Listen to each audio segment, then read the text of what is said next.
Mesdames et messieurs, bien bonsoir. Depuis avril 2016, le Bénin a amorcé un nouveau départ. Nouveau départ dans tous les secteurs d'activité. Nouveau départ encore plus visible dans les secteurs névralgiques du développement.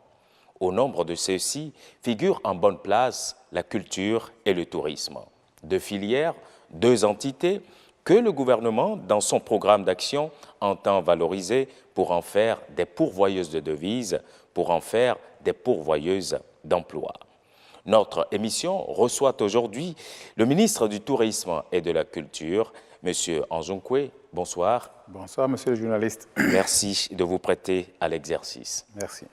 Alors, dans les 90 prochaines minutes, avec vous, monsieur le ministre, nous allons parler des arts, nous allons parler de la culture béninoise et du tourisme. Et pour conduire cet entretien, je suis avec Fortune Roulefa de TVC, la télévision Carrefour. Fortune, bonsoir. Bonsoir Serge, bonsoir monsieur le ministre. Bonsoir, monsieur le journaliste. Et puis Christian Adanledjan de Canal 3 Bénin. Bonsoir Christian. Bonsoir Serge. Monsieur le ministre, bonsoir. Bonsoir, monsieur le journaliste. Alors, ça fait un peu plus d'un an que vous êtes appelé à servir la République. Ministre de la Culture, vous exercez cette fonction depuis plus d'un an. Anjoukwe, vous êtes dans une maison qu'on a vue très agitée pendant plusieurs semaines. Ce ne sont ni vos collaborateurs directs, ni les travailleurs du ministère de la Culture qui, entre griffes, vous ont fait voir de toutes les couleurs, mais plutôt les acteurs culturels. Alors dites-nous, vous êtes venu dans une maison, comment se portait cette maison jusqu'à ce jour? Merci, monsieur le journaliste. Le ministère du Tourisme et de la Culture est un ministère à part entière, mais un peu spécifique. Nous avons une gestion un peu particulière. C'est la gestion des culturels. Et cette gestion, depuis que je suis arrivé, j'ai introduit pas mal de réformes.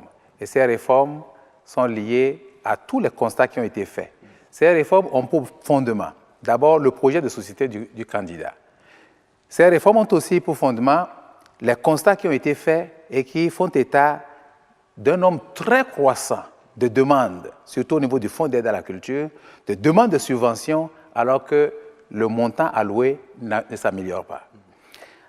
Nous avons aussi remarqué que dans tout ce qui a été fait comme enquête, comme vérification, comme inspection, il a été révélé que parfois c'est les mêmes personnes qui bénéficient de ces subventions 3 fois dans la même année, alors que la majorité reste en marge. Je donne un exemple très simple.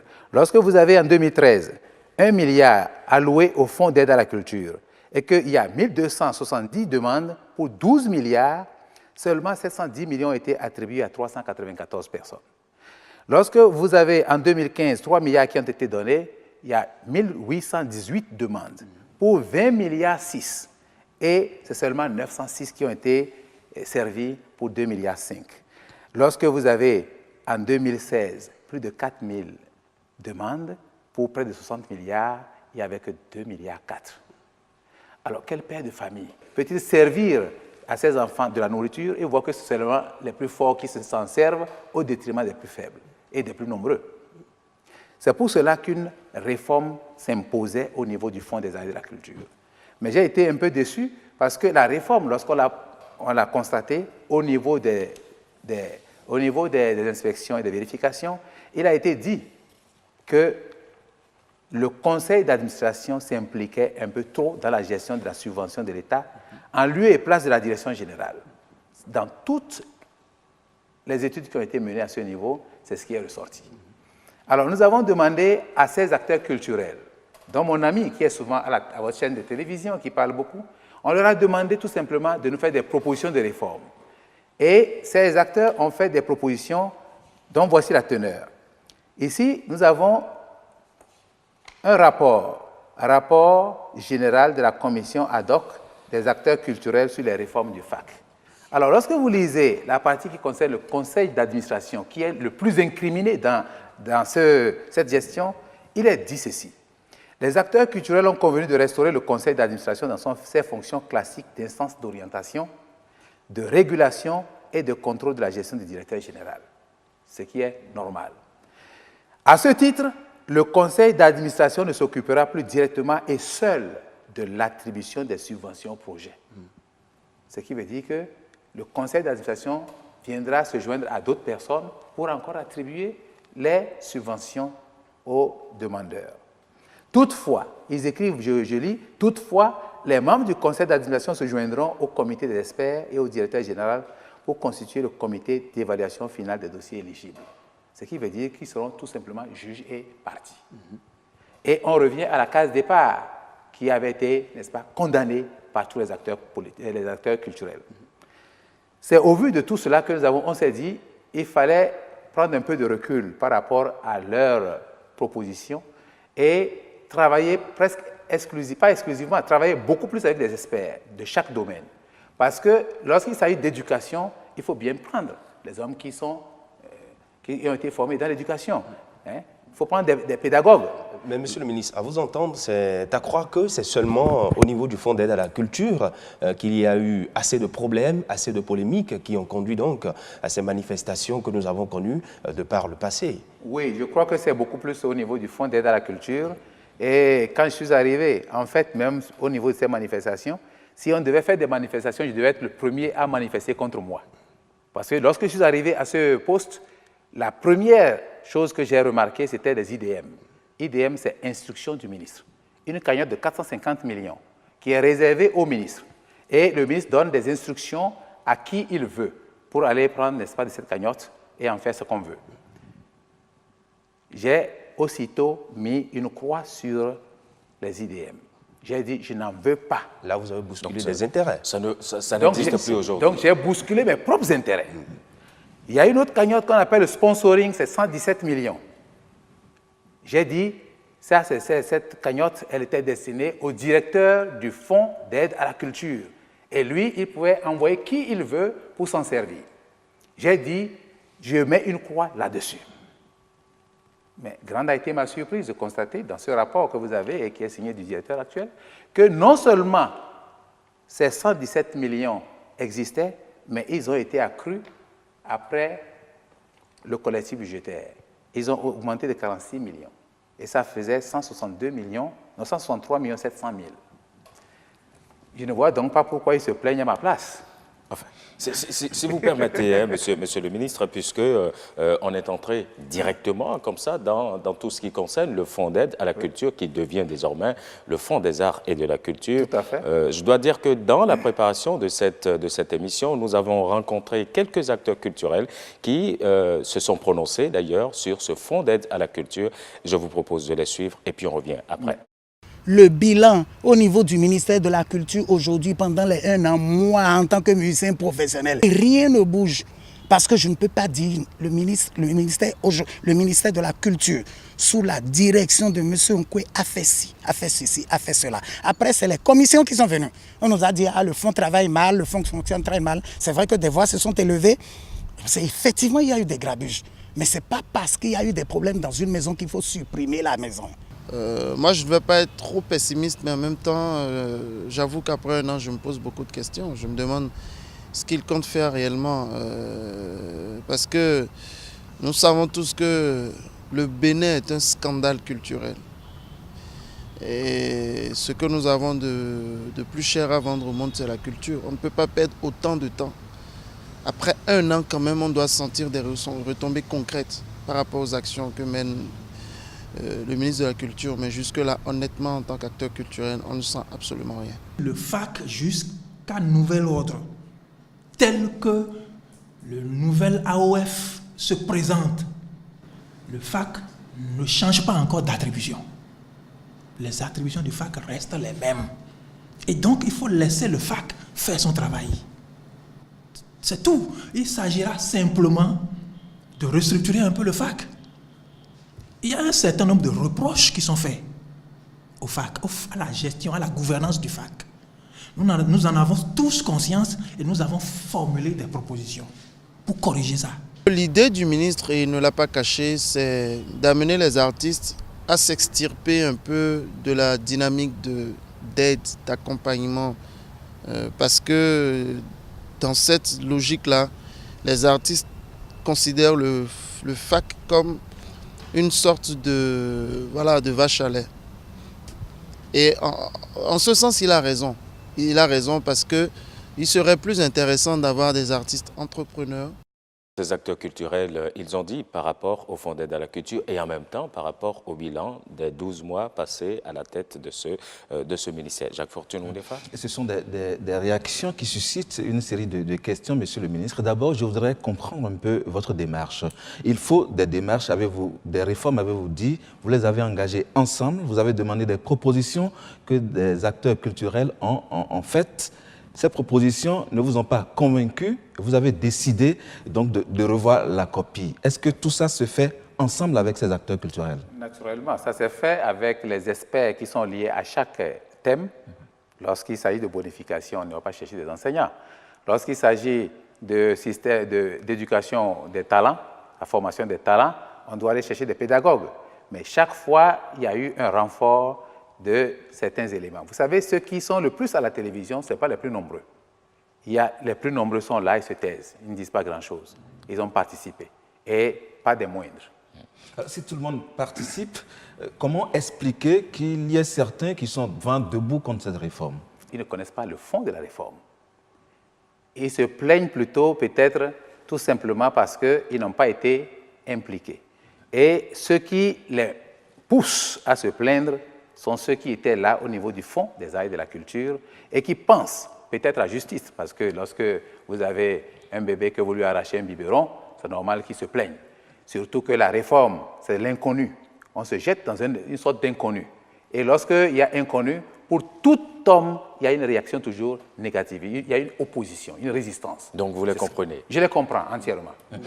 Je voudrais revenir sur l'un des intervenants, Pascal Ouanou notamment, qui a montré que le Fonds d'aide à la culture a changé de nom, de dénomination, mais n'a pas changé d'attribution. Est-ce que vous partagez déjà ce point de vue? Il démontre que l'AOF, à savoir l'attribution, l'organisation et le fonctionnement, demeurent le même. Il y a eu quelques petites retouches à l'intérieur, mais il demeure effectivement le même. Le seul problème, c'est qu'il fallait éviter l'aide. Le mot aide n'est pas un mot développeur. Généralement, on dit en langue que l'aide n'a pas de père. Tout le monde, n'est-ce pas, s'en sert et sans justification. Et c'est ce qui se passait effectivement. Donc il fallait changer au moins ce mot aide et nous l'avons transformé en art et culture. Voilà. Alors, Monsieur le ministre, nous allons aborder cette question d'actualité, question qui fâche et s'agrogne dans le rang de ces artistes concernés. C'est la question du paiement des artistes. Merci. Et je l'ai appris aussi avec vous à la télévision. C'est un dossier qui m'a été révélé en janvier passé, qu'il y avait eu un excédent de demandes et qui avait généré des dettes de l'État. Il faudrait que je vous dise la vérité. La première personne à qui j'ai fait recours, c'était le chef de l'État, qui s'est vivement préoccupé de cette situation. Et en partant la fois passée à Addis Abeba, j'ai demandé que nous puissions inscrire cette dette dans le budget actuel afin de voir si on a l'autorisation, afin de voir comment l'éponger. Si effectivement c'est une dette, parce que ça peut ne pas être une dette. Donc, vous n'avez pas cherché à vérifier? Justement, il y a eu un premier audit, puisque le chef de l'État avait lancé un premier audit qui a été fait. On n'a pas encore les résultats. Mais même quand nous avons inscrit, il a été demandé qu'un audit plus fin soit organisé avant tout paiement. Donc c'est une préoccupation partagée par le gouvernement, c'est une préoccupation partagée par nous, et on espère que de pareils incidents ne vont plus se produire, parce que lorsqu'une loi sort, il faut qu'on puisse la respecter. Il y a eu plein de problèmes que vous avez rencontrés et vous vous êtes dit aujourd'hui il faut remettre les choses dans l'ordre, ce qui vous a conduit donc à des réformes. Rapidement, nous allons revenir sur ces réformes-là que vous avez prévues, engagées pour que renaisse véritablement la culture béninoise. Merci beaucoup. Les réformes ont été basées sur ce livre que nous appelons la Charte culturelle de la République du Bénin, et tout ce qui est écrit ici transparaît dans les statuts de l'artiste. Alors, lorsque vous lisez au chapitre 4, Aide à la création, 4.1, l'État béninois garantit aux créateurs d'œuvres de l'esprit la libre expression de leur inspiration et de leur talent, tout en souhaitant qu'ils respectent les principes moraux et éducatifs les plus élémentaires. Dans ces conditions, les institutions publiques apporteront un appui matériel et financier aux créateurs les plus méritants. Ce soutien, qui n'aura aucune visée dirigiste, se traduira sous forme de récompenses, subventions, prêts ou toutes autres formes d'assistance susceptibles de stimuler la création. Et au 4.2, deuxième tiret, il fallait parler de la mise en place des infrastructures appropriées et des organismes de défense des droits des créateurs d'œuvres de l'esprit. Lorsqu'on va au niveau de l'éducation, au 5, chapitre 5, éducation, animation culturelle et diffusion, 5.1, la République du Bénin accorde une place de choix à l'éducation dont la finalité majeure est de former un homme à la fois pénétré des valeurs profondes de sa culture et ouvert aux cultures extérieures. Conçue dans ce sens, une éducation artistique et culturelle spécialisée donnera plus de chances à l'épanouissement du génie créateur des artistes béninois et favorisera l'émergence des créations originales. Au 5.2, il est dit, à cette fin, l'État béninois, ses institutions publiques et les personnes ou organismes privés mettront tout en œuvre pour créer des centres d'initiation aux disciplines artistiques, des conservatoires de danse et de théâtre, etc. Cette éducation artistique devra être aussi donnée aux élèves et étudiants à travers l'introduction des disciplines artistiques dans le domaine de l'enseignement classique. Vous comprenez donc que, sur cette base, il y a beaucoup de réformes que nous devons introduire. C'est des hommes nouveaux, un type d'homme nouveau qu'il faut créer. Et cela, ce n'est pas à travers, n'est-ce pas, un simple petit décret ou un simple petit arrêté. Ce sont des études très approfondies qu'il faut faire et il faut rédiger des curricula, il faut mettre des programmes, il faut mettre des étapes pour ceux qui n'avaient jamais mis pied à l'école afin de leur donner des diplômes et tout cela, ça a été fait pendant les 12 mois. Donc c'est ça, n'est-ce pas, ce qui s'est passé et qui fonde aujourd'hui que les hommes se plaignent du silence. En fait, nous étions en train de travailler et vous voyez quand quelque chose a été pris dès le départ, après 25 ans, rien n'a été fait, on est parti plutôt de travers, il faut revenir au point de départ avant de reprendre le chemin. Et c'est ce point de départ que nous sommes en train de reprendre aujourd'hui. À partir de là, nous pensons que tout ira pour le mieux. Vous pensez que tout ira pour le mieux? C'est vrai qu'à la présentation, il y a quelques mois, du programme d'action du gouvernement, vous avez montré quand même qu'au niveau de la culture, il y a beaucoup de choses qui vont changer désormais. On a entendu parler, par exemple, d'un fonds de bonification qui sera mis en place. Expliquez-nous un peu, c'est quoi ce fonds de bonification et quelle est sa vision, sa finalité? Merci, monsieur le journaliste. En fait, le fonds de bonification, c'est un fonds qui sera mis au niveau des banques primaires et qui permettra à chaque acteur culturel d'avoir accès aux prêts bancaires. Ce qui se passe... Ça ne se faisait pas jusque-là? Ça ne s'est jamais fait auparavant. Donc, nous avons sollicité le CEPEP et le FONAGA qui vont former les acteurs culturels ou les promoteurs d'acteurs culturels afin qu'ils reçoivent une formation adéquate. La formation de pouvoir monter un projet, de pouvoir le gérer. Ainsi, tout ce monde se transformera en entrepreneur culturel. C'est vers là que nous tendons. Donc, le fonds de bonification sera juste un fonds pour payer soit partie ou totalité de l'intérêt qui sera généré par ce prêt. Donc, l'artiste aura à retourner le prêt. Si c'est 90% au niveau du fonds de bonification, donc il aura à payer 10% du taux d'intérêt. Si c'était 100%, donc il n'aura pas de taux d'intérêt à payer au niveau de la banque. Voilà donc un peu le système de bonification tel qu'il sera mis en place. En le faisant de cette façon, monsieur le ministre, c'est que les artistes, ils deviennent des entrepreneurs. Tout à fait. Un artiste, il est fait pour créer. Comment est-ce qu'un artiste devra désormais commencer par entreprendre? Ça va être difficile, non? Non, je crois que c'est vous qui vous mettez des limitations. Oui. Il faut éviter des limites. L'homme ne doit pas être limité. Lorsque vous allez aux États-Unis d'Amérique, par exemple, c'est un monde qui crée de l'emploi. Lorsque vous allez en France, quel que soit ce qu'on dit de la France, parce que là aussi, il y a cette aide, mais qui est faite au niveau décentralisé, parce qu'on a mené des études un peu partout. Cette aide qui est faite au niveau décentralisé permet aux artistes de devenir des entrepreneurs culturels. Alors pourquoi on ne le ferait pas au Bénin? Pourquoi voulez-vous que les artistes soient toujours là à mendier pratiquement, il faut m'excuser le mot.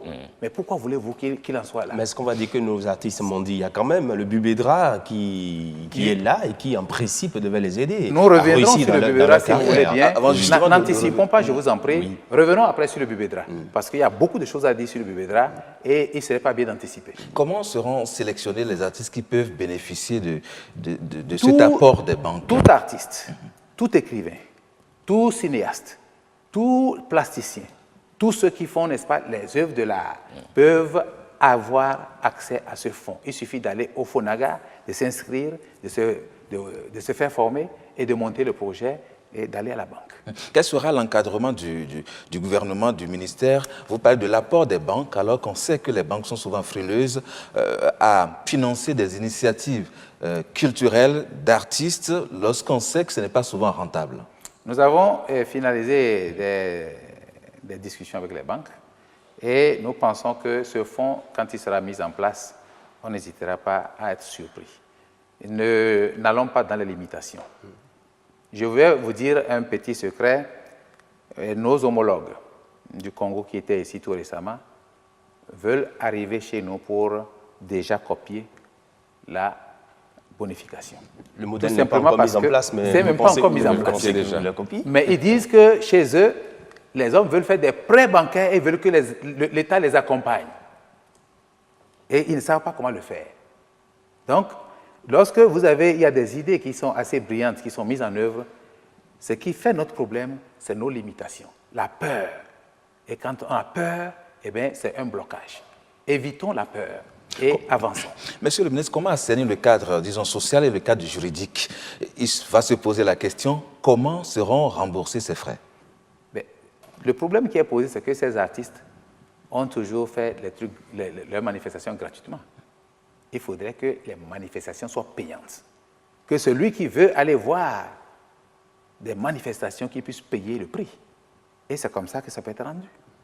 Cela s'est fait toujours, monsieur le ministre. Les spectacles des artistes sont La sont plupart payés. du temps, quand ils prennent surtout le fonds d'aide, c'est souvent gratuit pour avoir beaucoup plus de monde. Lorsqu'on sait que ces artistes sont souvent victimes des actes de piraterie, comment est-ce qu'ils peuvent rentabiliser? C'est la question. Et lorsqu'on sait qu'il n'y a pas encore un cadre de statut d'artiste dans notre pays, il se pose beaucoup de questions auxquelles on voudrait bien avoir de réponses. Oui, merci, monsieur le journaliste. Je n'aurais pas souhaité qu'on éternise un peu sur ce dossier, puisque le Bubedra reviendra par la suite. Et c'est Sur dans le ces Bubedra, aspects. justement, sur les aspects de la piraterie et des autres aspects négatifs. Non, mais puisque nous y sommes, Non, hein, nous sommes déjà. allons-y. Avec le Bubedra? Oui, embrayons en même temps là-dessus. Monsieur le ministre, on reviendra sur les autres questions qui vous intéressent. Donc, pour revenir sur le Bubedra, en fait, le bureau des droits d'auteur au Bénin, nous avons constaté tout simplement que c'est un bureau qui n'est pas très fréquenté par les artistes. Et ce bureau est là pour collecter les redevances. Je ne sais pas si vous le savez, au niveau des chaînes de télévision, vous utilisez beaucoup les œuvres d'art, les œuvres de l'esprit. Au niveau de toutes les chaînes, au niveau des radios, au niveau des buvettes, au niveau des bars. Alors c'est souvent révoltant de voir que les hommes se servent justement de ce fruit qui provient de la sueur d'un artiste, mais qu'on n'en paie pas le prix. Et on les clochardise. On les voit, n'est-ce pas, traîner pendant qu'ils ont fait du travail et qu'ils méritent d'être mieux vus. Alors, imaginez un artiste qui a fait, par exemple, un clip qui fait tabac, comme on le dit. Et ce clip se joue dans une buvette. Vous voyez des hommes bien gros, bien ventrus, qui se tapent, n'est-ce pas, des dizaines de bières et qui mangent et qui se lèvent pour remuer, n'est-ce pas, au son de cette œuvre. Et cet artiste, il passe devant. Il n'a pas un copec en poche. Il est peut-être malade, il ne peut même pas trouver une Ivaquine.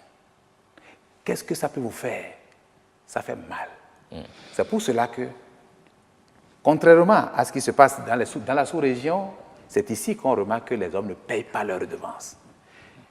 En Côte d'Ivoire, la RTI, la chaîne de télévision ivoirienne, elle paie minimum 300 millions par an au Burida. Et lorsque le Burida a voulu mettre en place un système pour contrôler, n'est-ce pas, les différentes chansons mises en place et autres, Ils ont demandé pardon parce qu'ils savent que si on mettait ce système, on va payer peut-être des milliards.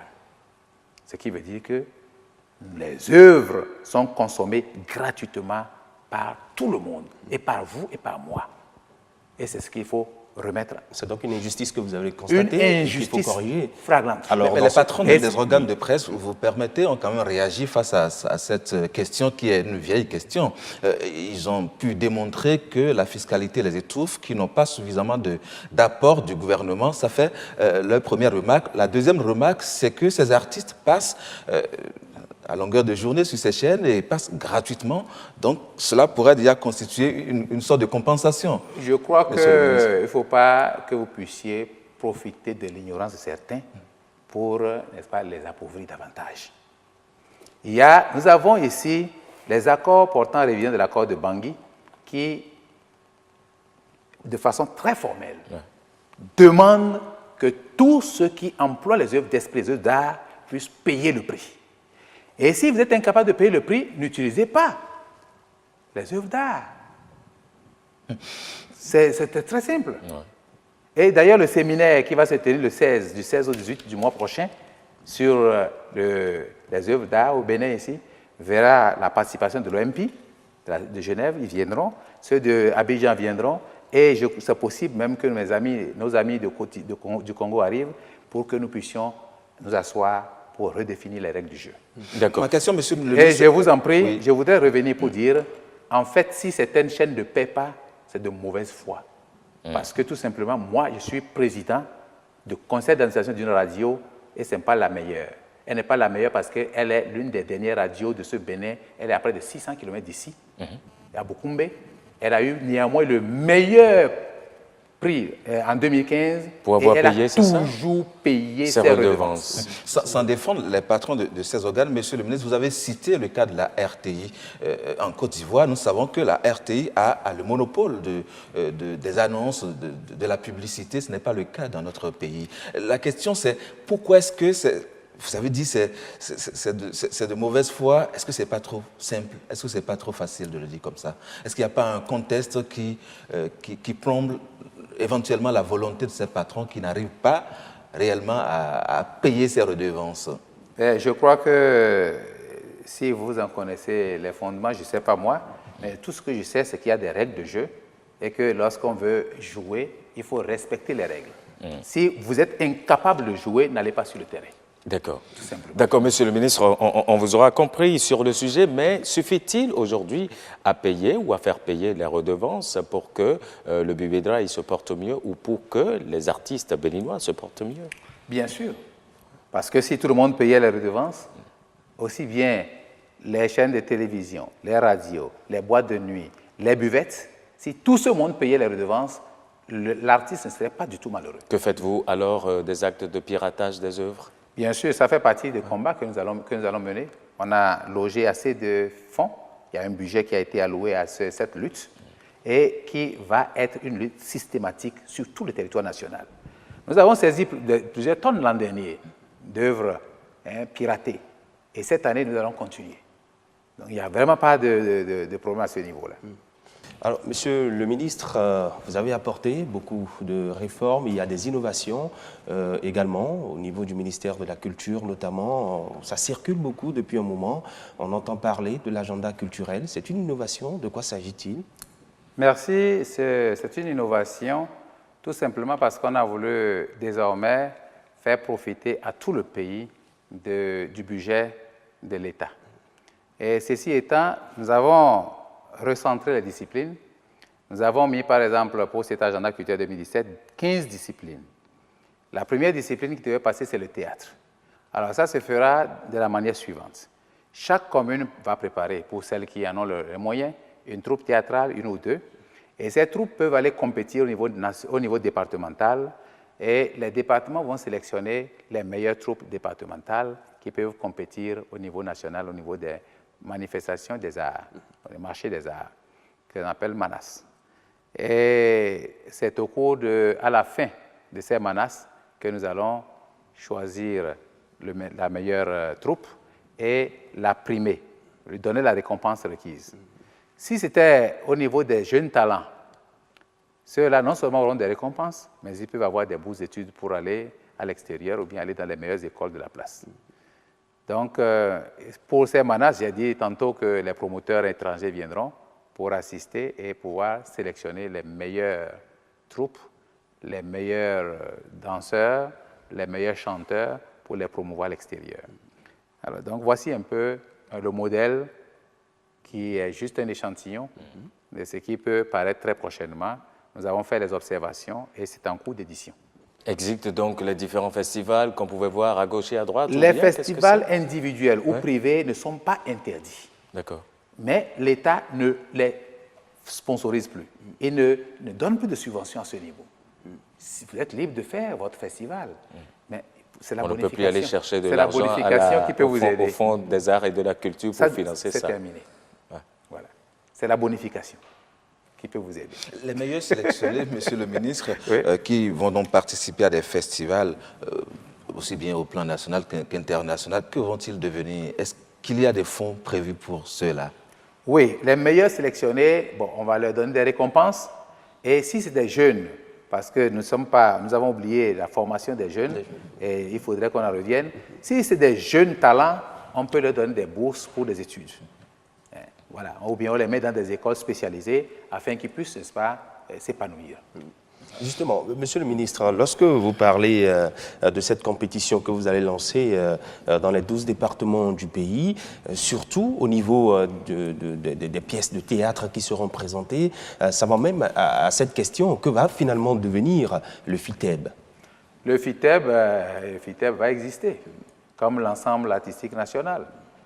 Et il a son rôle et il continuera de jouer son rôle sur le plan national sans aucun problème. Je crois même qu'il a eu un accroissement de ressources financières pour mieux impacter tout son travail, le travail qu'il fait sur le plan national et sur le plan international. Oui. Vous avez tantôt parlé de la formation et la promotion des jeunes talents. Comment est-ce que vous allez pouvoir les détecter?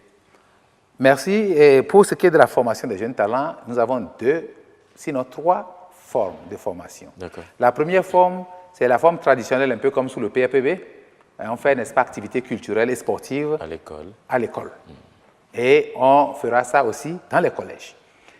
Donc, dans ces 2 milieux, nous allons détecter ceux qui ont des aptitudes pour telle ou telle discipline. Et c'est ceux-là qui seront choisis et ils seront rassemblés au niveau communal 1 fois par semaine pour subir une formation plus poussée. Et ils iront après au niveau départemental pour des compétitions culturelles et ils pourront arriver ici au niveau national pour qu'on détecte les meilleurs des meilleurs. Au même moment, nous avons les acteurs culturels qui sont déjà révélés, qui sont déjà en train de se produire, mais qui n'ont pratiquement pas mis pied à l'école ou bien qui sont allés à l'école, qu'ils ont interrompu un temps. Tous ces acteurs seront aussi pris en compte pour une formation parallèle et ils pourront, n'est-ce pas, compétir au niveau départemental comme les autres et aller au niveau des manas. Donc voilà un peu les 2 formes de formation. Et la troisième, bien sûr, qui est la formation de masse, de tout le monde, de tous les élèves, afin qu'ils puissent adhérer, qu'ils puissent connaître un peu leur culture. Mais les autres sont plus élaborés, avec des divers niveaux et des diplômes requis. Voilà.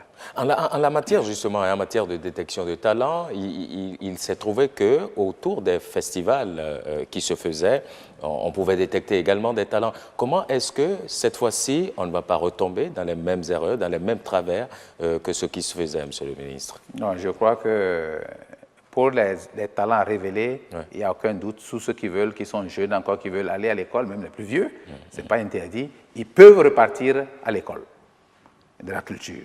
Maintenant, pour ceux qui sont au niveau des collèges, je crois que les directeurs et les professeurs pourront eux-mêmes détecter, sans problème, les instituteurs, les maîtres, les directeurs d'école, ils pourront détecter ces talents-là et les envoyer à la formation. Comme c'est une formation, si l'enfant ne tient pas, il retourne à son école. Ce n'est pas un problème. Lorsque vous parlez de formation, ça renvoie quand même à la mise en place d'un certain nombre d'instruments, notamment les infrastructures pour accueillir ces jeunes talents que vous voulez former, les enseignants également. Est-ce que dans votre plan d'action, tout cela a été mis en place? Nous avons prospecté toutes les communes du Bénin. Nous avons vu les infrastructures qui peuvent servir à notre programme. Et nous avons mis aussi ce qu'il faut comme matériel didactique pour accompagner. Nous avons prévu les salaires des enseignants qui vont s'occuper de tout ce beau monde. Et tout est fin prêt, les curricula sont prêts. Et nous sommes aujourd'hui à dépouiller les CV, les curriculum vitae, des formateurs des formateurs. Et ces formateurs des formateurs iront former afin que nous ayons, n'est-ce pas, une sorte de synergie dans ce que nous allons faire comme travail. Ils vont former au niveau départemental tous les acteurs afin que d'ici à là, nous puissions mettre tout ce beau monde au travail. Oui. Mais lorsque Christian parle d'infrastructures, je voudrais abonder dans le même sens. Est-ce qu'il existe aujourd'hui ces infrastructures? Je veux parler de théâtre, de verdure. Est-ce que tout ça là, dans les différentes préfectures que vous avez citées tantôt, est-ce qu'on peut les retrouver aujourd'hui? Vous parlez de théâtre, vous dites? Oui. Théâtre de verdure ou bien théâtre? Théâtre de verdure. Non, ce n'est pas des théâtres de verdure qui ont été recensés, puisque ça n'existe pas pratiquement pas. Il y a quelques rares théâtres de verdure privés. Mais ce qui est recensé, il y a les maisons des jeunes qui sont disponibles. Il y a des salles de cours qui peuvent être disponibles au niveau des collèges et autres.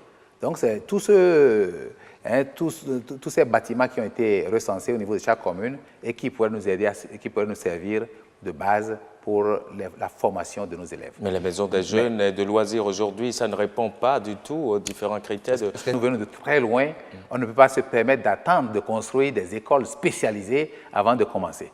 Donc il faut partir de quelque part et nous partirons, n'est-ce pas, de l'existant et plus tard, progressivement, on pourra équiper ces communes-là en immobilier et en mobilier. Est-ce que ces maisons seront quand même réfectionnées? Nous n'avons pas, je crois qu'elles sont opérationnelles. De toutes les maisons que nous avons vues, elles sont opérationnelles. Elles servent, oui, elles servent. Il y en a qui sont des nids de chauves-souris et puis ce n'est pas très agréable d'être là-bas. Non, ça sera arrangé avec le projet. Lorsque l'on parle de culture, on a quelques minutes quand même pour évoquer la filière du livre et de la lecture. Comment est-ce que se porte aujourd'hui la filière du livre, Monsieur le ministre? Et qu'est-ce qui est fait? Quelles sont les réformes en la matière également de prévues? Avant d'arriver au livre, je crois que nous avons les théâtres de verdure. Vous avez fait tout à l'heure cas des théâtres de verdure.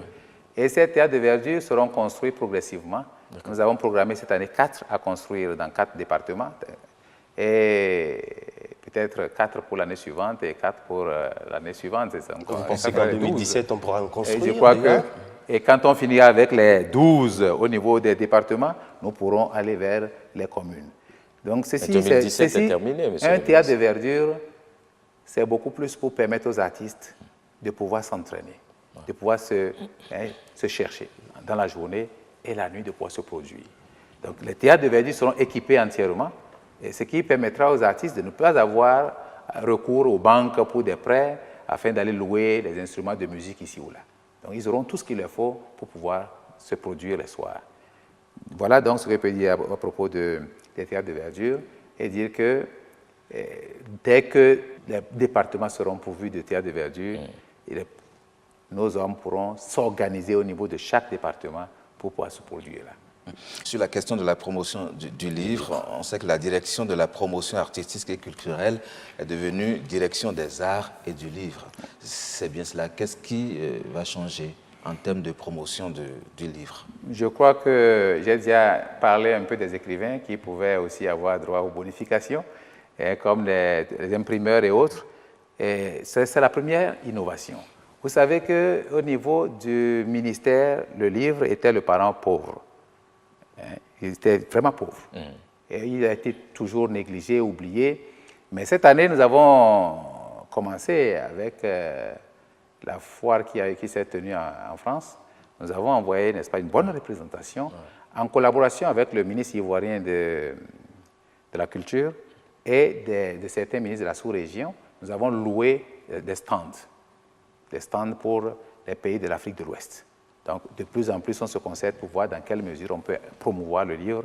Et je crois qu'il n'y a pas tellement d'inquiétude. Le livre commence à revenir en bonne et due forme. Le seul problème, c'est que l'Africain, le Béninois, ne lit pas. Et qu'est-ce que vous Alors, pour emmener le Béninois au livre, oui, s'intéresser au livre? C'est pour cela que nous sommes entrés étroitement en lien avec le système éducatif. Tous les 3 ordres d'enseignement ont des représentants pratiquement qui sont souvent avec le ministère de la Culture pour définir certaines choses, afin que nos enfants qui étaient déconnectés de la lecture, déconnectés des musées, déconnectés, n'est-ce pas, de tout ce qui peut leur servir à grandir de façon plus harmonieuse, que nous puissions leur permettre de revenir. Monsieur le ministre, qui parle de livre, parle donc de l'auteur, parle du lecteur, et au milieu parle de l'édition, donc de la maison d'édition. Nous savons que dans notre pays, c'est encore un défi à relever en termes de maison d'édition de rang international. Est-ce qu'il y a des fonds prévus pour réellement aider ces personnes-là qui ont des maisons d'édition à pouvoir installer de grosses industries d'édition? Oui, nous pensons faire des appuis au niveau de certaines maisons, mais nous pensons beaucoup plus que ces maisons d'édition peuvent avoir accès au crédit bancaire. Nous paierons, n'est-ce pas, la bonification. C'est beaucoup plus facile. Aussi, le problème des bibliothèques. Est-ce qu'il en existe encore au Bénin, les bibliothèques? Est-ce que ces bibliothèques sont toujours pourvues de livres? Oui, nous avons des bibliothèques départementales, nous avons la Bibliothèque nationale. Et l'innovation, cette fois-ci, c'est de numériser la Bibliothèque nationale et permettre à tous les Béninois, où qu'ils soient, de pouvoir se connecter pour pouvoir, et avoir accès à cette bibliothèque. Parce que nous ne pouvons pas mettre des bibliothèques dans tous les villages. C'est très compliqué. Alors que si nous renforçons la capacité de la Bibliothèque nationale et que nous numérisons une bonne partie, de très loin, les hommes peuvent avoir accès à ces livres-là. Donc, c'est ce travail que nous allons faire à travers la numérisation de la Bibliothèque nationale. Donc, il faut s'attendre beaucoup plus à la dématérialisation du livre désormais. Tout à fait. En fait, c'est ce qui est de plus en plus en vogue actuellement. Espérons qu'avec votre collègue de l'économie numérique, il y ait une connexion beaucoup plus... Nous sommes très étroitement liés dans ce cadre-là. Nous allons mener le combat ensemble. Et ce n'est pas seulement au niveau de la Bibliothèque nationale. Nous avons proposé, et tout est en cours aujourd'hui, nous avons remarqué que toutes les archives qui ont été faites depuis le temps précolonial, le temps colonial, et qui se trouvent en Europe, lorsque vous voulez faire des recherches, il faut nécessairement payer un billet d'avion pour aller là-bas, et parfois ces archives sont déclassées. Donc nous sommes en train de faire une collecte de données à ce niveau pour que toutes les archives relevant du Bénin soient mises dans un ou 2 volumes, et à partir de là, nous allons les numériser pour qu'on puisse les mettre sur un site ici au Bénin et n'importe qui puisse avoir accès à toutes ces données-là. Monsieur le ministre, on va aborder maintenant la deuxième partie, celle qui concerne la promotion du tourisme. Mais avant, une question quand même à propos du Théâtre national. On se rappelle, l'ancien président de la République a posé la première pierre du Théâtre national. Ça, c'est derrière les tours administratives. Aujourd'hui, ce projet est-il toujours d'actualité pour qu'on termine sur ce sujet? Oui, on ne pourra pas terminer ce sujet parce qu'il y a encore d'autres problèmes qui n'ont pas été abordés. Et non, cette pierre qui a été posée est une pierre à histoire, puisque nous avons été traduits au tribunal par des personnes qui avaient déjà acheté ces parcelles sous le même régime. Et l'histoire est pendante au niveau du tribunal. Donc, ce qui veut dire que c'était peut-être, on avait tiré en l'air. C'était du pipeau. Bon, je ne voulais pas dire du pipeau, mais... Donc, non, sinon le Théâtre national, nous avons pensé qu'il faudrait plutôt revaloriser tout ce qu'on avait existant. On ne peut pas avoir le CIC que le président Solo a mis en place, avoir le palais des congrès, avoir la salle de Kounou du stade, au palais des sports. Et au palais des sports, et avoir, n'est-ce pas, le hall des arts qui sont en décrépitude et aller construire quelque chose de nouveau qu'on ne pourra peut-être pas gérer. Nous pensons qu'il faut commencer à remettre tout cela en place afin de permettre aux artistes d'avoir une plus large gamme de lieux et aussi une large gamme sur le plan financier. Oui, mais ce sont des espaces qui ne répondent pas aux normes en matière de, Non, en matière de diffusion de spectacles. Je crois que les choses seront modifiées et réaménagées pour répondre aux normes. Il n'y a pas d'inquiétude. Et tout est en cours au niveau du ministère cadre de vie. D'accord. Ce n'est pas piloté par le ministère du Tourisme, mais c'est le ministère cadre de vie. Mais vous allez permettre, pour revenir, n'est-ce pas, au cinéma. Parce que le cinéma aussi a été notre préoccupation. Ouais. Il y a eu des salles de cinéma qui étaient en cours de réflexion, à savoir Concorde, Bénin et puis Parakou, Borgou. Et actuellement, la tendance avec le gouvernement, c'est de mettre en affermage les salles de cinéma pour permettre à ceux qui veulent les exploiter, de les remettre entièrement en forme et de les transformer en salles polyvalentes. C'est-à-dire les artistes pourraient se produire là, et comme aussi le cinéma pourrait se faire là, et ainsi de suite. Vous pensez que ça va marcher? Ça marchera parce qu'il y a beaucoup de pression là-dessus, et donc ils sont très pressés de reprendre ces salles. Nous avons aussi une salle qui va s'ouvrir très prochainement, je crois cette année, et c'est la grande salle qui sera gérée par le groupe Bolloré, et qui se trouve, je crois, à Cotonou, pas loin de... Oui. À Cotonou 6, oui. L'ancienne salle de peuple de Cotonou 6, et ce qui sera transformé en salle de cinéma. Ceci étant, nous avons aussi des inscriptions au patrimoine mondial de l'UNESCO qui sont en cours. Nous avons réveillé des vieux dossiers comme la route de l'esclave et ce dossier avait été déjà présenté au patrimoine mondial de l'UNESCO, rejeté, et nous sommes en train de le reprendre. Nous avons l'extension de Kutamaku, ce qu'on appelle le Tata Somba, qui est déjà inscrit au patrimoine mondial de l'UNESCO du côté Togo.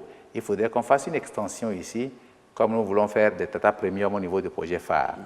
Ensuite, nous avons la Gani, qui est un patrimoine immatériel et qui est déjà financé par l'UNESCO. Nous attendons qu'il débloque les fonds pour que ce soit réalisé.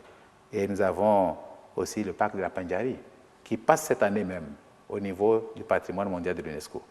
Donc, il y a pas mal de choses qui se font à ce niveau-là. Oui, vous avez évoqué déjà le parc de la Pandjari, ça nous permet d'embrayer et puis de parler maintenant de tourisme. La toute première réforme en la matière a déjà été contenue dans le nom même du ministère que vous dirigez et ça fait jaser, je peux le dire, beaucoup d'acteurs culturels qui n'ont pas compris pourquoi on a pu mettre tourisme avant culture.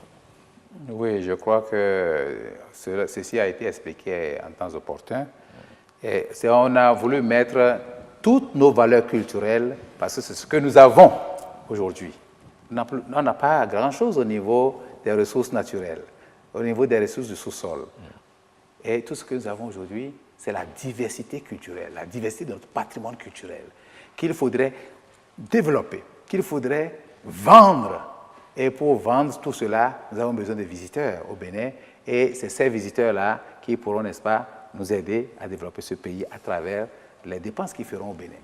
Alors pour ce faire, le tourisme, c'est le secteur dans lequel les visiteurs s'inscrivent, les touristes s'inscrivent. Et c'est pour cela qu'on a mis le tourisme comme point focal et la culture pour développer le tourisme. Donc je crois qu'il n'y a pas lieu de s'offusquer pour ça. Je crois qu'il faudrait que nous puissions tous nous accompagner. Pourtant, ça jase et certains estiment que vous êtes dépouillé de toutes vos attributions et que le ministère est devenu coquille vide. Tout est fait maintenant, serait par l'Agence nationale de promotion des patrimoines et du développement du tourisme. Que répondez-vous? Merci. Je crois que les projets qui sont gérés par l'agence sont des projets un peu trop surdimensionnés pour le ministère. Et vous voyez un peu les problèmes que nous éprouvons lorsqu'il s'agit de décaissement, lorsqu'il s'agit de ressources, de recherche de ressources et tout ça. Ces projets phares, ce n'est pas seulement au niveau du ministère du Tourisme. Ils existent dans plusieurs autres ministères. Et c'est entièrement piloté par le chef de l'État qui ne cesse de courir dans tout le monde entier à la recherche des financements. Ce qu'un simple ministre ne pourrait pas faire. Donc, je crois qu'il ne faudrait pas prendre cela en mal. Ces agences viennent en appui au ministère qui reste l'institutionnel et qui travaille de connivence avec les agences. Vous aviez dit tantôt, n'est-ce pas, qu'il y avait ce petit problème au niveau d'Abomey. Et non, il n'y aura pas de problème. Parce qu'au niveau du ministère, il y a la DPC qui surveille. C'est l'œil de l'UNESCO au Bénin. D'accord. La direction du patrimoine culturel. On va revenir tout à l'heure. Sur ce Oui, vous avez évoqué M. José Plia, qui est le directeur général de l'Agence nationale de promotion des patrimoines et de développement du tourisme, que nous avons rencontré. Il s'exprime d'ailleurs ici à propos des projets phares dans le secteur du tourisme. Le premier, c'est la réinvention de la cité lacustre de Ganvier. Le deuxième, c'est la construction à Abomey du musée sur l'épopée des rois d'Abomey, de Roué-Badia jusqu'à Béhanzin, avec une arène de sortie du vaudou non masqué. Le troisième, c'est la restauration des Tata Somba pour en faire des lieux de tourisme expérientiel. Le quatrième, c'est faire de la Pendjari le parc animalier, le parc le plus important parc animalier d'Afrique de l'Ouest, avec donc une restructuration complète du parc et l'introduction de nouvelles espèces comme le rhinocéros par exemple, pour passer de ce qu'on appelle le Big Four au Big Five. Le cinquième, c'est Porto Novo, avec la construction à Porto Novo d'un musée des arts, culture et civilisation vaudou, et attenant à ce musée, un peu comme à Abomey, une arène, théâtre de verdure, de sortie du vaudou masqué. Et enfin, les deux derniers projets phares sont sur Ouida. Le premier, c'est l'arrondissement d'Avlekété, une zone qui est réservée à la construction d'hôtels, une zone balnéaire. Dans Ouida même, deux choses. La première, c'est la reconstitution à l'identique de la cité historique de Ouida, en lien avec la route de l'esclave. Donc le fort français, le fort portugais, qui existe déjà mais qui sera restauré, et le fort français, le fort anglais seront reconstruits à l'identique. Toute la ville sera restaurée comme une ville ancienne, comme au XVIIIe siècle, pour en faire vraiment une ville touristique. Et puis, le chemin qui mène de la place aux enchères jusqu'à la porte du non-retour sera également réaménagé. La porte du non-retour sera restaurée. Et à côté, toujours dans l'arrondissement de Djegbadji, à côté de la porte du non-retour, le développement d'un centre touristique avec hôtel, restaurant et une marina où on pourra passer du bon temps. C'est visiblement de très beaux projets, Monsieur le ministre. Jacques Fortuné. Vous avez déjà commencé à aborder la question à polémique. On commence par là avant d'aller dans les autres détails.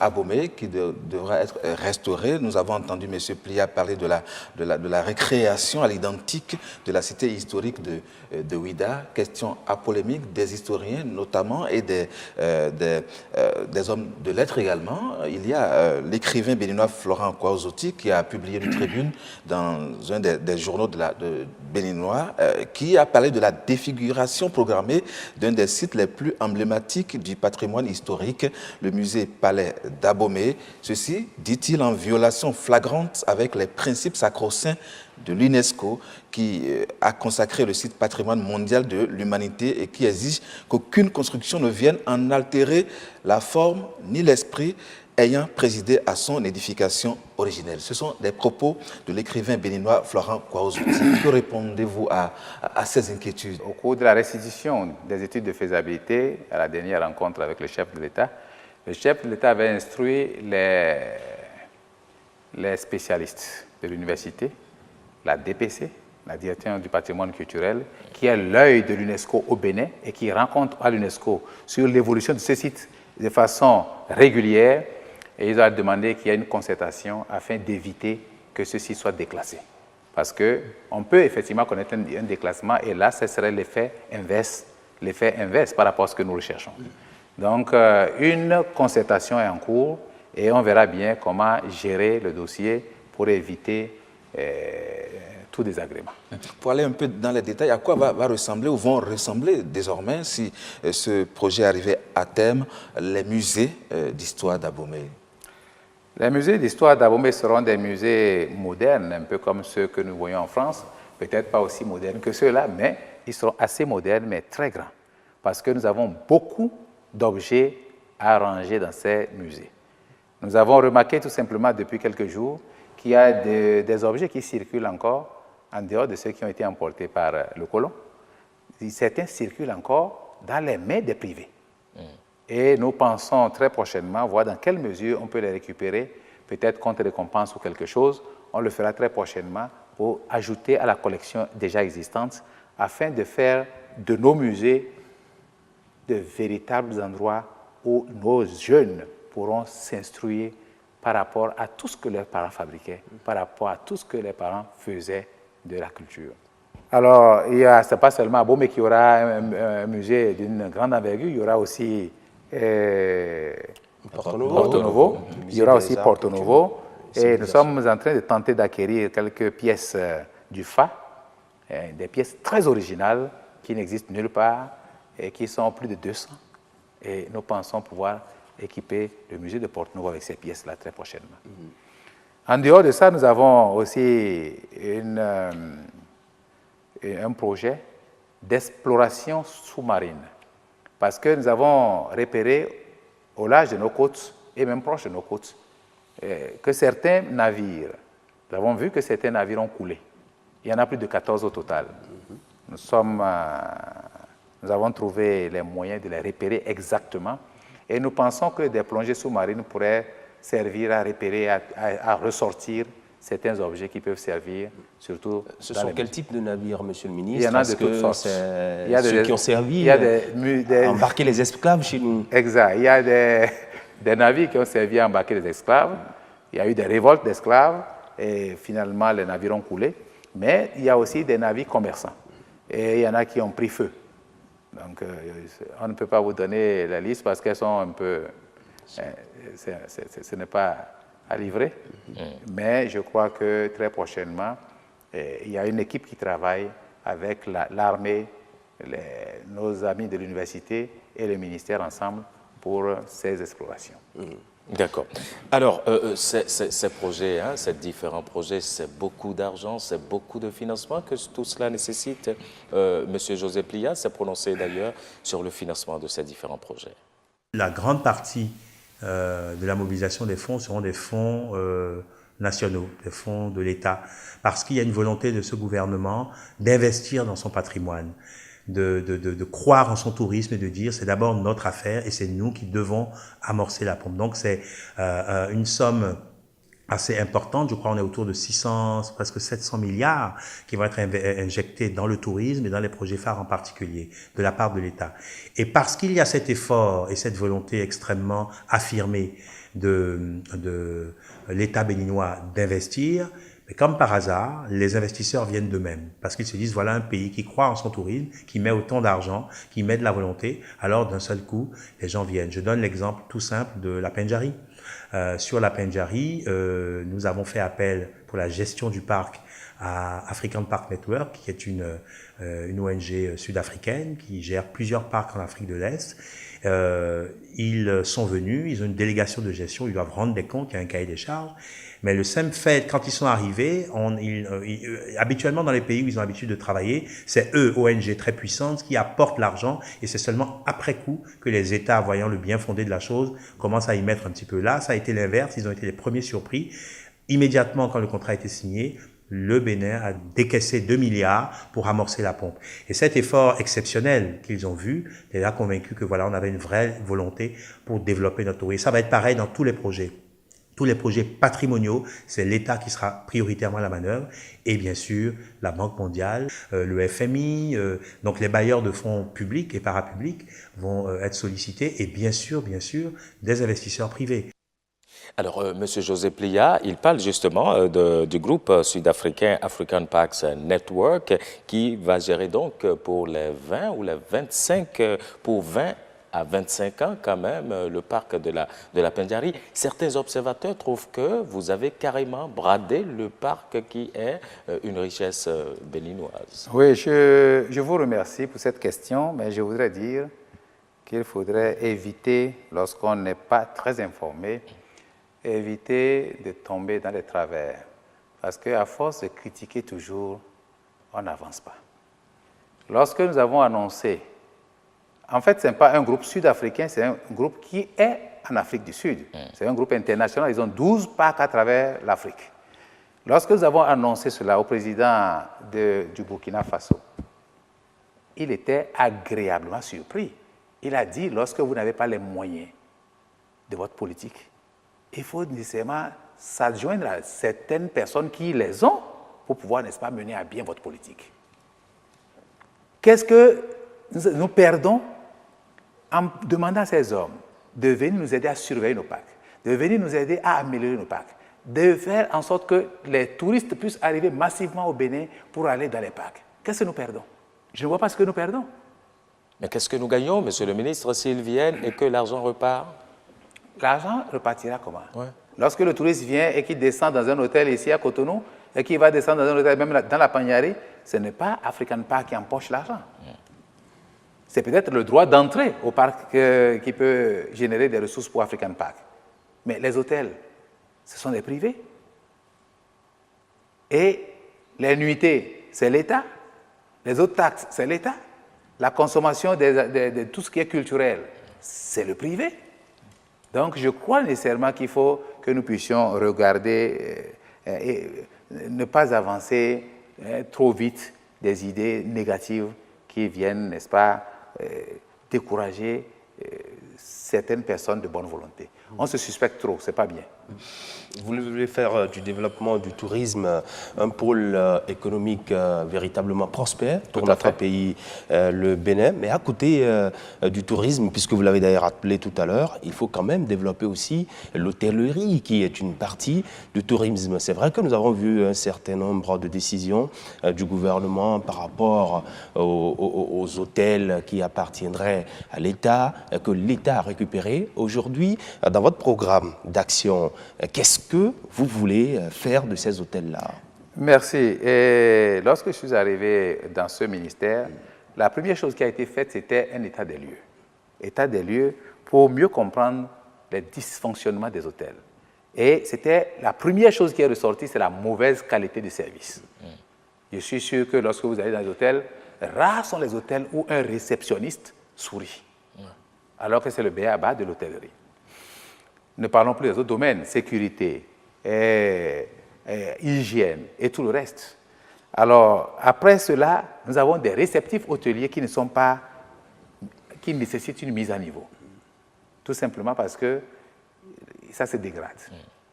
Ce n'est pas entretenu. L'entretien n'existe pas.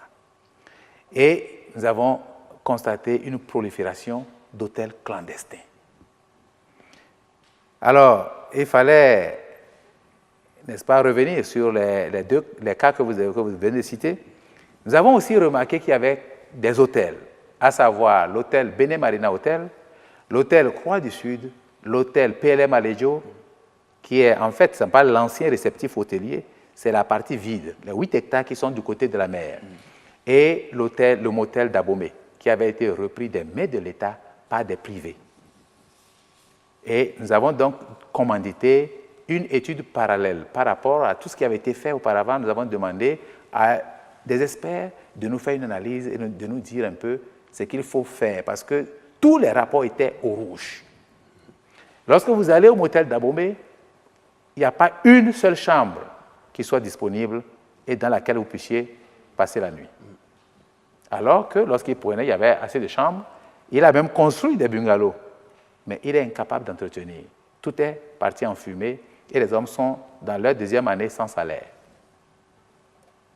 Au niveau de Croix du Sud, nos amis les Libyens qui ont acheté cette Croix du Sud, alors que Croix du Sud était déjà sur un dossier brûlant, il y avait un conflit déjà là-dessus, pour lequel les hommes réclamaient 2,5 milliards. C'est sur ce conflit que le gouvernement précédent a vendu cet espace. Nous avons récupéré le personnel et ces Libyens, comme pas malheur pour eux, ils sont entrés en guerre, ils n'ont jamais mis la moindre brique. Et pour Akwapa, c'est le groupe Akaka, un groupe sud-africain, qui n'a jamais mis le moindre copec. Alors, vous pensez que pour développer le tourisme, on doit pouvoir continuer par rester à attendre que ces hommes-là, un jour, se décident à venir. Le business, pour développer un pays, il faut qu'on soit responsable. Et c'est cette responsabilité que le gouvernement a prise. Ça n'a rien à voir sur le plan politique. Et nous qui avons demandé ce travail, c'était vraiment sans arrière-pensée, parce qu'on connaît bien certains de ces repreneurs et qui sont même nos amis. Donc voilà un peu ce que je peux dire à ce sujet et dire que notre problème aujourd'hui, c'est de faire en sorte que si nous devons trouver des repreneurs, que ce soit des repreneurs fiables, des hommes sérieux, qui puissent venir mettre de l'argent pour en faire des réceptifs hôteliers dignes de ce nom et qui fassent la dignité et la fierté de ce pays-là. C'est au pays, ce n'est pas privé. Pour développer l'hôtellerie au Bénin, c'est vrai que l'État a repris ces hôtels, mais à côté, quel travail faites-vous au niveau des privés également, qui quand même, il y a de belles hôtels, de très bons hôtels à Cotonou et un peu partout à l'intérieur du pays. Quel rapport le ministère a avec ses propriétaires Merci privés? beaucoup. Vous savez que c'est le ministère qui délivre les permis pour que les hommes puissent ouvrir les hôtels. Mais nous pensons en un premier temps qu'il faut mettre un accent sur la formation, sur le renforcement des capacités. Parce que nous avons remarqué que pour ceux qui travaillent dans ces hôtels et qui ont même fait des écoles, parce que ce n'est pas tout le monde qui a fait école, tout ce monde-là est dépassé par le développement du tourisme. C'est un secteur qui évolue excessivement vite et les hommes ne sont pas à la hauteur. Pour les propriétaires qui ont eu de l'argent et qui sont lancés comme une aventure, il faudrait aussi qu'ils fassent l'effort de se former. Parce qu'on ne met pas un joyau comme ça en place et qu'on s'assoit à côté pour attendre que ça génère. Ouais. Il y a pas mal d'activités qu'il faut mener pour amener les touristes vers le réceptif hôtelier. Il y a les gestionnaires qui ne sont pas à la hauteur. Donc tout ce monde, notre priorité aujourd'hui, c'est le renforcement des capacités. Et je viens tout à l'heure de discuter avec nos amis qui se proposent de former certains au niveau des hôtels ici, et qui sont en Allemagne. On vient de boucler le contrat pratiquement. Et le 15 juin prochain, 10 jeunes de l'hôtellerie devaient se mettre en route pour l'Allemagne et se faire former là-bas pour 6 mois. Un financement de l'État béninois. Un financement purement de l'Allemagne, de nos amis de l'Allemagne, c'est des privés. Et nous allons les accompagner avec les billets d'avion pour qu'ils puissent s'y rendre. Et chaque 6 mois, donc quand ceux-là finiront, ils reviendront, on leur donnera un petit pécule pour voir s'ils peuvent ouvrir quelque chose eux-mêmes. Sinon, ils peuvent repartir dans les réceptifs hôteliers et 10 autres partiront. Donc, nous allons choisir, peut-être sélectionner 20 afin que les 10 autres se mettent à étudier l'allemand ou bien donc l'anglais pour être à la hauteur de l'autre côté. Et chaque fois, ce sera comme ça. Ça, c'est une formation. C'est une des formations. Nous sommes en négociation. Sinon, on a fini de négocier. Avec même les hôteliers, nous allons mettre en place bientôt un comité pour gérer ce dossier. C'est des jeunes retraités de l'hôtellerie, qui sont des experts en hôtellerie en Europe, qui viendront ici. Ils seront logés par nos hôteliers. Et ces jeunes retraités vont donner des cours gratuits. Ils vont prendre un réceptif comme un réceptif hôtel-école, pour y former les jeunes. Donc l'ambition du gouvernement d'asseoir un tourisme pourvoyeur de devises, c'est déjà là. Tout à fait. Et nous sommes en train, avec le ministère de l'enseignement secondaire et de la formation technique, est en train de mettre un lycée technique très moderne et qui va s'occuper aussi de former dans le domaine du tourisme. Là, il faut avouer qu'on évolue beaucoup. Il y a le Maroc qui a signé un contrat avec nous et il se propose d'arriver ici en juin, si nous les invitons. Ceci, ça sera pour former les cadres à la classification des hôtels, parce que nos hôtels ne sont pas classifiés. Quand vous voyez, on ne sait pas combien d'étoiles il y a sur les hôtels. Et ils pourront aussi former des guides touristiques. Et dans le domaine de la formation des guides touristiques, nous sommes en partenariat avec un organisme chinois qui va former à partir du 11 juillet prochain à Tapoa, au Niger, 20 guides touristiques du parc du W. Et ces guides, ces Chinois plutôt, ils veulent suivre l'évolution du parc dans le domaine écotouristique pour voir s'ils peuvent en faire une destination au Bénin pour les Chinois. Et donc, ils vont certainement mettre beaucoup plus d'argent pour améliorer le parc du W. Tout cela, ce n'est pas encore trop officiel, mais voilà un peu ce qui se fait. Comment est-ce qu'on fait pour développer le tourisme intérieur chez nous au Bénin? Merci. Je crois que lorsque vous regardez le parc hôtelier national, Il compte aujourd'hui 1082 établissements, non compter les hôtels clandestins. Et nous avons aujourd'hui 14 775 chambres pour 34 755 lits. Et je crois que d'ici la fin de l'année, ça va exploser. Alors, lorsque vous avez autant de réceptifs hôteliers, vous avez un pays aussi beau, mais que le Béninois ne connaît pas. Le Béninois n'apprend pas à bouger. C'est tout cela qui fait qu'il n'y a pas une synergie d'action.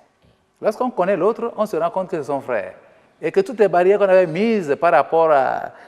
qu'on nous avait peut-être inculquées, elles sont brisées. Ça permet, n'est-ce pas, de fraterniser, ça permet de se comprendre, de se connaître et ensemble de vendre notre pays, d'aller dans la même direction. C'est pour cela que le ministère a inscrit certaines manifestations cette année, qui est l'année internationale du tourisme interne. Donc nous avons inscrit ces activités en tenant compte des différentes destinations qui ont été préparées par les agences de voyage avec nos partenaires hôteliers et le ministère. Et ces destinations permettront à chaque Béninois de pouvoir aller où il veut pour découvrir le Bénin, du nord au sud, de l'est à l'ouest. Et nous avons rabaissé les prix pour permettre à chacun d'en profiter. Je sais que les Béninois sont trop friands de la brique. Ils aiment plutôt mettre des briques plutôt que d'aller prendre du plaisir. Et il vaut mieux prendre ce plaisir-là afin de mieux développer le pays et de vivre plus longtemps. Voilà. Monsieur le ministre, toujours dans le domaine du tourisme, on parle de la reconstruction de logements inspirés des Tatas.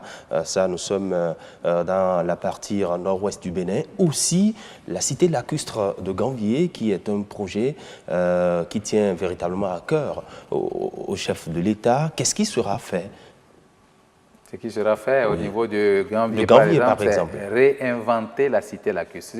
Ça veut dire tout simplement que si vous avez beaucoup observé, dans les temps anciens, il y avait des bus qui quittaient Lomé et qui traversaient la frontière pour amener des touristes ici, et ils allaient tous à Gambier. Il est bien vrai que ça a repris timidement cette année, mais ce n'est pas encore ça. Et les touristes sont un peu déçus parce que Gambier, à l'origine, était sur pilotis avec des chaumes. Ce n'était pas des toitures en tôle. Actuellement, il y a eu le ciment qui a remplacé tout, il y a eu la tôle et tout est devenu très insalubre. Alors, le projet vise à penser d'abord à l'environnement. Il faut penser d'abord à l'environnement pour rendre l'environnement plus fréquentable. Et ensuite, penser à refaire les bâtiments tels qu'ils étaient à l'ancienne, tels qu'ils étaient auparavant. Ainsi, ça permettra que désormais, quand les gens viendront, qu'ils disent c'est un truc typiquement, ce sont des maisons typiquement béninoises. Et là, quand l'environnement sera entièrement assaini et tout, c'est sûr que des étrangers, parce que j'ai vu il y a des Chinois qui sont très intéressés par ce côté, ils ont trouvé la cité lacustre de Gambier un peu exceptionnelle dans le monde, et les hommes trouvent qu'ils peuvent venir installer des hôtels dans les environs. Il y a des citoyens qui vivent déjà sur l'eau, sur pilotis, vous avez dit. Est-ce que le projet va consister à les déloger ou va-t-on les accompagner déjà à assainir l'environnement? On va les accompagner. Ils seront accompagnés et si vous voyez bien la maquette, je crois que vous comprendrez qu'on va juste leur reconstruire leur cadre de vie à l'ancienne et ils vont intégrer. Oui. Alors, on va achever, mais avant de terminer, Monsieur le ministre, le temps, il va très vite. Parlons de cette actualité à propos des œuvres culturelles du Bénin dispersées à travers le monde, particulièrement en France. Le Bénin veut récupérer ces objets royaux. Où en est-on aujourd'hui sur cette question? Merci. Et le Bénin a adressé au gouvernement français une requête faisant état de ses préoccupations de voir les objets emportés malheureusement par les soldats français après la guerre de 1892, de voir tous ces objets revenir au Bénin parce que leur lieu de détention et d'exposition sympa à la France. Voyez-vous, moi je me pose parfois une question. Qu'est-ce qu'un Français penserait s'il venait avoir je sais pas, la couronne de Louis XIV ou un autre monarque français détenu dans un musée africain?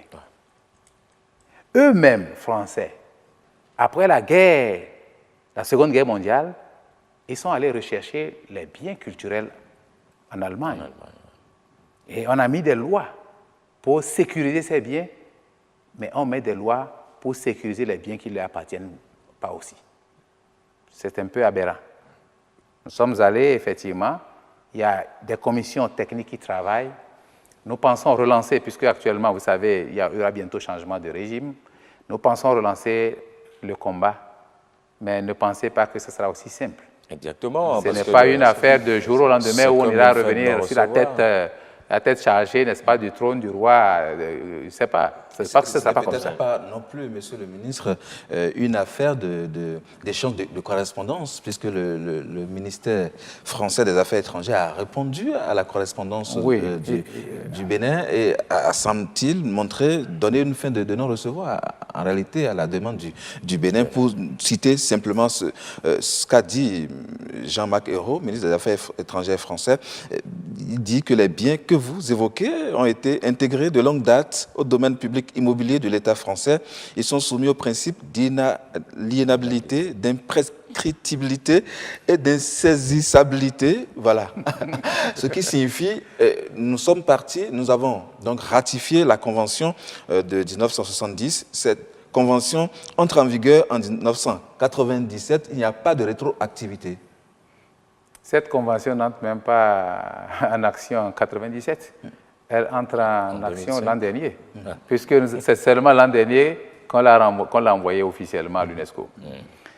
Non, je crois qu'il faudrait éviter les limites et positiver. C'est ça qui nous manque le plus. Il faut avoir le courage et il faut positiver. C'est un combat que nous menons, un combat d'idées, un combat, n'est-ce pas, pour ramener ce qui nous appartient. Pourquoi mettons-nous les limites avant d'avoir combattu? Nous allons repartir, voir, n'est-ce pas, les prochains ministres de la culture et des choses, et même le président. Nous allons repartir au combat pour ramener ce qui appartient à nos parents. Je peux rassurer que pour le domaine réservé, dans le domaine des religieux, puisque les religieux aussi ont emporté une certaine partie. Bien sûr. Pendant qu'ils venaient avec la croix, ils emportaient des trucs. Mais nous avons vu les responsables qui se promettent d'arriver ici au Bénin pour qu'il y ait un débat. D'accord. Et que nous puissions voir dans quelle mesure certaines choses sont faisables. Ils sont très ouverts pour ce qui concerne les religieux, ils sont très ouverts. Vous savez, ils sont basés à Lyon. Ils sont très ouverts, ils viendront très prochainement ici. Et ils n'ont pas encore indiqué la date, mais au cours d'une tournée, ils passeront au Bénin pour qu'on se voit. Vous êtes optimiste, tout le monde partage cet optimisme parce que nous voulons aussi revoir tous ces objets royaux chez nous. Mais est-ce que le Bénin dispose des espaces susceptibles d'abriter de fort belles manières, comme au Quai Branly, où ça trône là-bas? Est-ce que nous disposons de tout ça chez nous? Moi, je crois qu'il faudrait éviter de tout le temps revenir sur les moyens. Je ne sais pas, celui qui a fabriqué un objet, serait-il incapable de le détenir? La belle preuve est que tous les objets que nous retrouvons aujourd'hui, dont j'ai parlé tout à l'heure, qui sont détenus par les privés, ça provient de la même date. Et ces objets sont ici encore, au Bénin. De quoi avez-vous peur? On va trouver des endroits où les mettre pour que nos enfants aillent les voir. Il n'y a pas d'inquiétude. Donc ces endroits existent, ces espaces existent. Ils vont exister. Vous avez parlé tout à l'heure de la création du musée d'Abomey, celui de Porto Novo et à Ouida et tout ça. Ce sont des grands espaces qu'on veut créer pour justement des faits de ce genre. Et nous cherchons des objets. Si vous en avez davantage, vous pouvez venir nous joindre. Vous êtes optimiste, comme le ministre des Affaires étrangères d'ailleurs, qui est optimiste quant à l'aboutissement de cette démarche, mais cela nécessite du travail, a-t-il dit, de la sérénité, oui, de la confiance mutuelle. Quelles sont nos marges de manœuvre, concrètement, monsieur le ministre? Parler de marge de manœuvre, je crois qu'on ne peut pas venir tout exposer ici. Nous parlons un peu trop. Nous avons mis en place un système et nous allons l'exploiter en attendant et on verra bien ce que ça donnera. Peut-être en s'appuyant sur cette initiative du Conseil représentatif des associations noires et des activistes du web qui ont lancé des pétitions. De toutes les façons, nous avons des appuis. Nous avons des appuis au niveau de certains États déjà. Nous avons des appuis au niveau des privés et le CRAN nous appuie énormément. La belle preuve est qu'ils nous ont demandé tout récemment des pétitions. La signature de pétition, c'est le ministère qui a fait tout cela pour le CRAN. Puisqu'on avait été rassuré à Paris, n'est-ce pas, que des députés français avaient signé cette pétition. Alors, il n'était quand même pas pensable qu'on nous demande de faire signer les nôtres et que nous refusions. Donc, c'est pour cela que nous sommes mis dans cette logique et les députés béninois ont signé et au moins 80 têtes couronnées, les rois et autres, ont signé. Voilà. D'accord. Alors voilà, hein, Monsieur le ministre, nous arrivons au terme de cet entretien. Votre mot de fin? Merci, Monsieur le journaliste. Je remercie les uns et les autres pour cet entretien. Je remercie tous ceux qui, de chez eux, ont suivi. Et je voudrais dire qu'il y a un petit problème qui se pose au niveau des Béninois. Ce petit problème, c'est le manque de confiance en nous-mêmes, le manque de confiance en l'autre, la suspicion mutuelle. Et j'exhorte les uns et les autres à se départir de tous ces défauts. Nous devons apprendre à conjuguer nos efforts pour développer ce pays. Parce que les autres n'ont rien de plus que nous. Mais quand certains émettent des ondes positives et que d'autres émettent des ondes négatives, le tout s'annule. Nous devons tous émettre les mêmes ondes. Je ne demande pas de faire exactement la même chose, mais aidons-nous les uns et les autres à avancer plutôt que de se détruire, de s'auto-détruire. Et je remercie tout le monde. Je vous remercie, messieurs les journalistes. J'espère que ce n'est pas la dernière fois et j'espère que l'occasion nous sera donnée de revenir pour mieux communiquer avec la population. Je vous remercie. Anzounkwe, merci. Je rappelle que vous êtes le ministre du Tourisme et de la Culture. Avec vous, nous avons fait le tour, nous avons parlé des arts, nous avons parlé de la culture, nous avons beaucoup parlé de tourisme également. Fortune Rounefa, merci. Christian Dandéjan, merci également. Mesdames et messieurs, merci à toutes et à tous d'avoir suivi cet entretien. On sait que 90 minutes n'auront jamais suffi à aborder tous les sujets qui se rapportent à la culture, aux arts et bien évidemment au tourisme. Merci d'avoir été là et à très vite. Merci.